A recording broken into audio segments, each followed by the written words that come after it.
ಯೇಸುವೆ ಸ್ತೋತ್ರ, ಯೇಸುವೆ ವಂದನೆ. ಲೂಕನ ಶುಭ ಸಂದೇಶ 14ನೇ ಅಧ್ಯಾಯ ವಾಕ್ಯ 1-6. ಜಲೋದರ ರೋಗಿಗೆ ಆರೋಗ್ಯ ದಾನ. ಅಂದು ಸಬ್ಬತ್ ದಿನ. ಯೇಸು ಸ್ವಾಮಿ ಒಬ್ಬ ಪ್ರಮುಖ ಫರಿಸಾಯನ ಮನೆಗೆ ಊಟಕ್ಕೆ ಹೋದರು. ಎಲ್ಲರ ಕಣ್ಣು ಅವರ ಮೇಲಿತ್ತು. ಅಲ್ಲೇ ಅವರ ಮುಂದೆ ಜಲೋದರ ರೋಗಿಯೊಬ್ಬನು ಇದ್ದನು. ಸಬ್ಬತ್ ದಿನ ಗುಣಪಡಿಸುವುದು ಸರಿಯೋ ತಪ್ಪೋ ಎಂದು ಯೇಸು ಫರಿಸಾಯರನ್ನೂ ಶಾಸ್ತ್ರಜ್ಞರನ್ನೂ ಕೇಳಿದರು. ಅದಕ್ಕವರು ಮೌನವಾಗಿದ್ದರು. ಯೇಸು ರೋಗಿಯ ಕೈ ಹಿಡಿದು ಗುಣಪಡಿಸಿ ಕಳುಹಿಸಿಬಿಟ್ಟರು.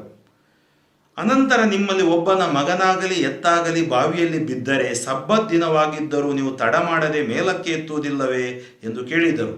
ಅದಕ್ಕೂ ಅವರು ನಿರುತ್ತರರಾದರು. ಆತ್ಮೀಯ ಸಹೋದರ ಸಹೋದರಿಯರೇ, ಉದರದಲ್ಲಿ ಜಲ ತುಂಬಿದ ಅಂದರೆ ಜಲೋದರ ರೋಗಿ, ಇಂಗ್ಲಿಷ್ ಭಾಷೆಯಲ್ಲಿ ಡ್ರಾಪ್ಸಿ ಅಂತಾರೆ, ಈ ರೋಗಿಯನ್ನು ಯೇಸು ಸೌಖ್ಯಪಡಿಸಿದರು. ಇವತ್ತು ಅನೇಕ ಮಂದಿಗೆ ನಿಮೋನಿಯಾ ಆಗುತ್ತೆ, ಅಂದರೆ ಅವರ ಲಂಗ್ಸಲ್ಲಿ ನೀರು ತುಂಬಿರುತ್ತೆ, ಶ್ವಾಸ ಉಸಿರಾಡಲು ಕಷ್ಟಪಡುತ್ತಾರೆ. ಇಂಥ ಒಂದು ಕಾಯಿಲೆ ಕೋವಿಡ್-19 ಮತ್ತು ಈ ಒಂದು ಕಾಯಿಲೆಯಿಂದ ದೇವರು ಜನರಿಗೆ ಬ್ರೀದಿಂಗ್ ಟ್ರಬಲ್, ಶ್ವಾಸ ತೆಗೆಯಲು ಕಷ್ಟಪಡ್ತಿರುವವರು, ಆಕ್ಸಿಜನ್ನಲ್ಲಿರುವವರು, ವೆಂಟಿಲೇಟ್ ಮೇಲಿರುವವರು, ಕ್ವಾರಂಟೈನ್ ಆಗಿರುವವರು ಪ್ರತಿಯೊಬ್ಬರು ಕೆಮ್ಮು, ಶೀತ, ನೆಗಡಿಗಳು ಸೌಖ್ಯವಾಗಲಿ. ಯೇಸು ನಾಮದಲ್ಲಿ ಅದ್ಭುತಗಳು ನಡೆಯಲಿ.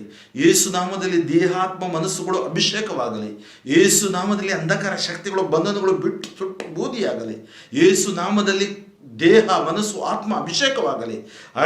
ಅರ್ಧ ಅರಿವಿಲ್ಲದ ಅವಸ್ಥೆಗಳು ಯೇಸು ನಾಮದಲ್ಲಿ ಸೌಖ್ಯವಾಗಲಿ. Touch, anoint, heal, deliver for your glory.